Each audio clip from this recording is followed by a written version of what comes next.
Chairman C D A کے خلاف عوامی نمائندگان اور متاثرین کی بڑی چارج شیٹ، وزیر اعظم کو غلط بریف کرنے کا الزام، عوامی نمائندگان و متاثرین سراپا احتجاج۔ تفصیلات سب نیوز پر۔ یہ امر حیران کن ہے کہ اسلام آباد کے منتخب نمائندگان بھی سراپا احتجاج ہیں اور ڈاکٹر سید توقیر شاہ کے کزن شانی شاہ بھی پریشان ہیں۔ متاثرین سی ڈی اے کے فزیکل سروے کی بجائے دفتری بابوؤں نے سپارکو کے کاندھے پر رکھ کر C16 کا ایوارڈ سنا دیا۔ جو بھی ہے آؤٹ سورس کر دیا ہے سپارکو کو۔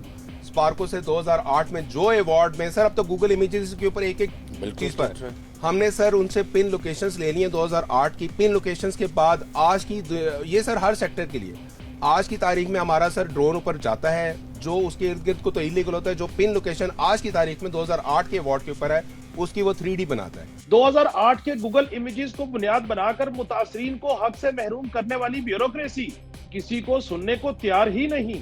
وفاقی دارالحکومت سے منتخب MNA انجم وکیل کا کہنا ہے کہ ایوارڈ کے معاملے پر چیئرمین CDA محمد علی رنداوا نے وزیر اعظم کو غلط بریف کیا۔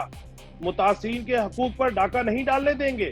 فوکل پرسن برائے یوتھ ذیشان نقوی کا کہنا ہے کہ ایوارڈ کو یکسر مسترد کرتے ہیں۔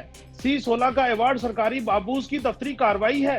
C16 D13 F13 H13 کے متاثرین کے حقوق کے لیے آخری حد تک جائیں گے۔ یہ امر سمجھ سے بالا تر ہے کہ وزیر اعظم کے ایڈوائزر ڈاکٹر سید توقیر شاہ کی موجودگی میں بھی چیئرمین CDA وزیر اعظم کو غلط بریف کرنے میں کامیاب ہو سکتے ہیں۔